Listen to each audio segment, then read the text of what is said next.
रिया की माँ को गुजरे आज पूरे 1 साल हो गए हैं, लेकिन रिया आज भी अपनी माँ को बहुत याद करती है।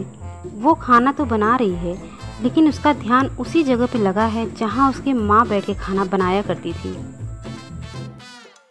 और पास में बैठे रिया के पापा ये सब कुछ देख रहे होते हैं और समझ भी रहे होते हैं। रिया का ध्यान भटकाने के लिए वो रिया से पूछते हैं, रिया खाना बन गया बेटा, स्कूल जाना है कि नहीं?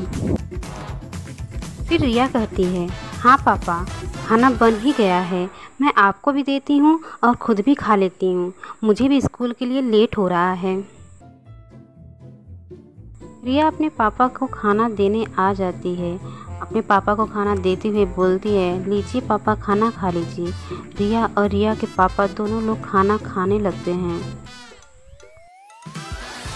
खाना खाने के बाद रिया स्कूल के लिए निकल जाती है और दयाराम अपनी बेटी को सिर्फ देखता ही रहता है। दयाराम कहते हैं, मैं कितना बदनसीब बाप हूँ, अपनी बेटी को पूरा खुशी नहीं दे सका, मेरी बेटी कितनी अकेली हो गई है। दयाराम सोच ही रहे थे तभी उनके पड़ोसी किशोरी आ जाते हैं और किशोरी पूछते हैं, कैसे हो दयाराम और बिटिया कैसी है? लेकिन दयाराम एक वर्ड नहीं बोलते। फिर किशोरी कहते हैं, दयाराम तुम क्यों नहीं दूसरी शादी कर लेते, अभी तुम्हारी उम्र ही क्या है? इतना सुनते ही दयाराम कहते हैं, दूसरी शादी? आज के ज़माने में कौन प्यार देगा माँ जैसा? सौतेली माँ तो सौतेली ही होती है ना, मेरी बिटिया को कौन माँ जैसा प्यार देगा? फिर किशोरी बोलते हैं, तुम कहो तो मैं बताऊं, मेरे रिश्ते में बहुत अच्छी लड़की है, बहुत सुलझी और बहुत संस्कारी लड़की है, तुम्हारा और तुम्हारी बिटिया का बहुत अच्छे से ध्यान रखेगी। दयाराम कहते हैं, मुझे कुछ भी नहीं, बस मेरी बेटी को अच्छे से देखभाल करने वाली चाहिए। और फिर वो अपने काम के लिए चले जाते हैं। काफ़ी दिन ऐसे बीत जाता है। एक दिन रिया स्कूल से जल्दी अपने घर आ रही थी क्योंकि उसे घर का काम भी करना था। रिया जैसे ही घर पहुँचते देखती है एक औरत झाड़ू लगा रही होती है। वो जाके पूछती है, आप कौन हैं? बिमला बोलने ही वाली होती है कि दयाराम आ जाते हैं और फिर रिया से बोलते, रिया ये तुम्हारी माँ है, मैंने दूसरी शादी कर ली है, ये तुम्हारा बहुत अच्छे से ध्यान रखेगी और मैंने तुम्हारे लिए शादी किया है बेटा। इतना सुनते ही रिया वहाँ से भाग जाती है बहुत ही उदास मन से। और फिर दयाराम पीछे से बुलाते रहते हैं, रिया सुनो बेटा, रिया रिया। बिमला कहती है, आप बिल्कुल भी टेंशन ना लीजिए, बिल्कुल भी फिक्र ना कीजिए, मैं रिया को संभाल लूँगी, मैं उसको अच्छे से समझा दूँगी, मैं पूरा ख्याल रखूँगी रिया की, मैं उसके दिल में ज़रूर जगह बना लूँगी। और फिर दयाराम बाहर जाने लगते हैं और मन में सोचते हैं, कहीं मैंने दूसरी शादी करके गलती तो नहीं कर दी। इधर बिमला रिया के रूम की तरफ जाती है रिया को समझाने के लिए, लेकिन ये क्या, वो देखती है कि रिया रो रही है और रोते रोते अपने गुजरी हुई माँ से कहती है, माँ मुझे क्यों अकेला छोड़ दिया माँ, पापा ने दूसरी शादी कर ली, पापा मेरे लिए सौतेली माँ लाए हैं माँ, वो मुझे कितना परेशान करेगी माँ, सौतेली माँ बहुत परेशान करती है माँ, मुझे क्यों छोड़ के चली गई माँ, माँ मुझे भी साथ लेके चली होती माँ, कह के फिर से वो रोने लग जाती है। और बिमला ये सब चुपचाप देख रही होती है और उसकी हिम्मत नहीं हो रही है कि रिया के पास हो जाए। वो चुपचाप फिर वापस चली जाती है। इसी तरह कुछ दिन बीत जाता है। फिर दयाराम की तबीयत अचानक एक दिन ख़राब हो जाती है।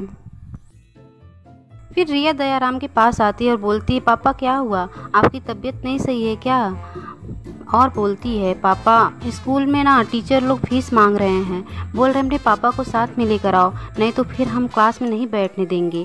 फिर दयाराम बोलता है, बेटा तुम स्कूल जाओ, मैं पूरा फीस भर दूँगा, अपने टीचर को बोल देना। अपने कहे अनुसार दयाराम फीस नहीं जमा कर पाता है, उसकी तबीयत सही नहीं होता, उसकी नौकरी भी छूट जाती है। फिर रिया एक दिन स्कूल जाती है और फिर उसके टीचर आते हैं और रिया को खड़ा करके बोलते हैं, बेटा तुम्हारी फ़ीस अभी तक नहीं जमा हुई है और तुमने अपने पापा को भी नहीं लेकर आया है, तुम ऐसा करो अपने घर जाओ और तब तक नहीं आना जब तक फ़ीस ना जमा कर देना। और फिर रिया बहुत ही उदास मन से घर को लौट आती है और आके अपने पापा को सारी बात बताती है।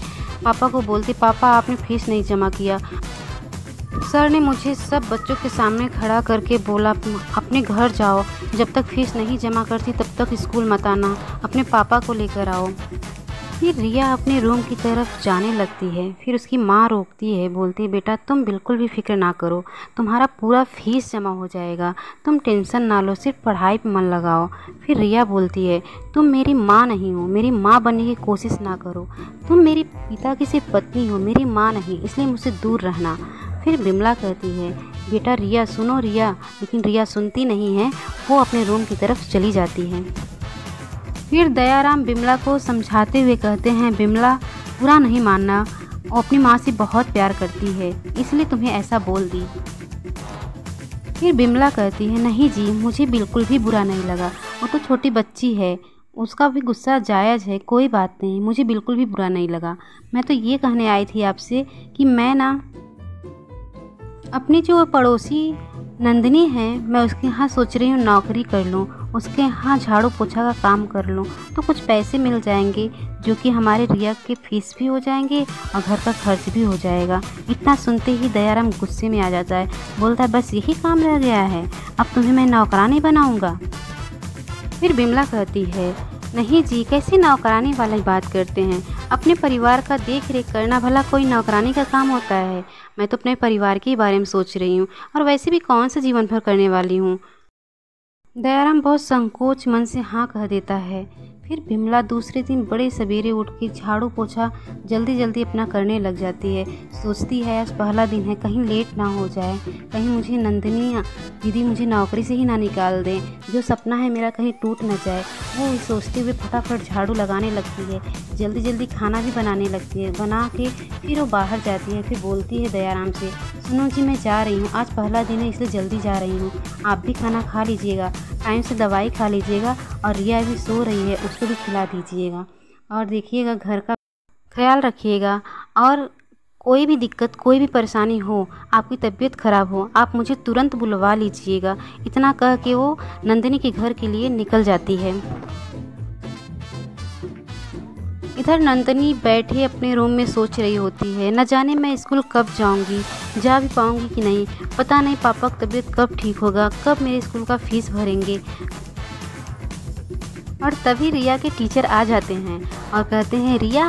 रिया देखते ही चौंक जाती और दौड़ के अपने टीचर के पास जाती है, कहती है सर जी अभी मेरे पापा की तबीयत सही नहीं हुआ है, अभी तक मेरा फीस नहीं जमा हुआ है, मैं अभी तक स्कूल नहीं आ पाऊँगी। फिर टीचर बोलते हैं बेटा तुम्हारा फीस तो कब का जमा हो गया है, मैं तो तुम्हें ये कहने आया हूँ तुम स्कूल क्यों नहीं आ रही हो, कल से स्कूल आ जाओ। फिर रिया पूछती है मेरा फीस जमा हो गया, किसने जमा किया। फिर टीचर कहते हैं तुम्हें नहीं पता बेटा, तुम्हारी माँ ने जमा किया है तुम्हारा फीस, तुम्हें कुछ मालूम नहीं है, तुम्हारी माँ बहुत मेहनत करके तुम्हारा फीस जमा की है। इतना कहकर रिया के टीचर वहाँ से चले जाते हैं। फिर रिया सोचती है मेरा फीस मेरी माँ ने जमा किया है, चलो चल के पूछते हैं। फिर वो बाहर आती है लेकिन उसकी माँ बाहर नहीं थी। तभी वहाँ इंदू आंटी आ जाती हैं और वो पूछती हैं बेटा ठीक हो। फिर रिया कहती हाँ आंटी मैं ठीक हूँ, मेरी माँ नहीं दिख रही है, उन्हीं को खोज रही हूँ। फिर इंदू आंटी सब बताती हैं बेटा तुम्हारी माँ तो आज से 4 महीने पहले से ही यहाँ की नंदिनी बहन के यहाँ काम करती हैं, वो वहाँ बहुत मेहनत से नौकरों वाला काम कर रही हैं तुम्हारे फीस के लिए और तुम्हारे पापा की दवाई के लिए। इंदू आंटी कहती हैं बेटा रिया तुम बहुत लकी हो, तुम्हें ऐसी माँ मिली है, ऐसी माँ तो किसी की सगी नहीं होती है। इतना सुनते ही रिया नंदिनी आंटी के घर की तरफ भागने लगती है और जैसे ही दरवाजे पहुँचती है देखती है नंदिनी आंटी उसकी माँ को डांट रही होती हैं, झाड़ू पोछा ठीक से नहीं हुआ है उसके लिए उसको काफ़ी फटकारती हैं, काफ़ी कुछ बोलती हैं, बुरा भला कहती हैं। और ये सब दरवाजे पे खड़ी रिया देख रही होती है और फिर वो तेज़ी से चिल्लाती है नंदिनी आंटी बस रुक जाइए, और कहती हुई वो अपनी माँ की तरफ दौड़ती है। माँ के पास जाके वो रुक जाती है, फिर नंदिनी की तरफ देखती है और कहती है आंटी आपने बहुत भला बुरा कह लिया मेरी माँ को, बस अब एक लफ्ज़ मत बोलिए, आपकी हिम्मत कैसे हुई मेरी माँ को इतना सब कुछ सुनाने। और ये सब सुन के बिमला एकदम से शांत खड़ी होती है। वो सोचती है आज रिया मेरे पक्ष में कैसे बोल रही है। फिर रिया अपनी माँ की तरफ देखती है और माँ से बोलती है माँ मुझे माफ़ कर दो, आप मुझसे इतना प्यार कर रही हैं और मैं आपसे इतनी नफ़रत कर रही थी, मुझे मालूम नहीं था माँ आप मुझसे इतना प्यार करती हैं, माँ मुझे माफ़ कर दो, सौतेली नाम सुन के ही मुझे चिढ़ होती थी, सॉरी माँ मुझे माफ़ कर दो। बस इतना ही वो बोले जा रही थी। उसे अपनी गलतियों का बहुत ज़्यादा पछतावा था और वो बोलते बोलते रोने लग जाती है। फिर बिमला कहती है, बेटा शांत हो जाओ, आज मैं बहुत खुश हूँ, आज मेरा परिवार मिल गया। फिर बिमला कहती है, रिया तुमने मुझे माँ कहा, बस इतना मेरे लिए काफ़ी है। मैं इस वर्ड के, इस शब्द के लिए सारी दुनिया का ताना सुनने के लिए तैयार हूँ। तभी अचानक सा वहाँ दयाराम भी आ जाते हैं और दयाराम उन दोनों को खुश देख के वो भी खुश हो जाते हैं और कहते हैं, तुम दोनों को खुश देखकर आज मैं बहुत खुश हूँ। और फिर बोलते हैं, बिमला अब तुम्हें इनके यहाँ कोई नौकरी करने की ज़रूरत नहीं है, नौकरी वाला कोई काम करने की ज़रूरत नहीं है। मुझे कपड़ों की दुकान पर एक अच्छी सी नौकरी मिल गई है और डॉक्टर ने मुझे काम करने के लिए भी कहा है। अब मैं बिल्कुल ठीक हूँ, अब तुम दोनों मेरे साथ घर चलो। और फिर वो अपनी फैमिली को लेकर घर चला जाता है।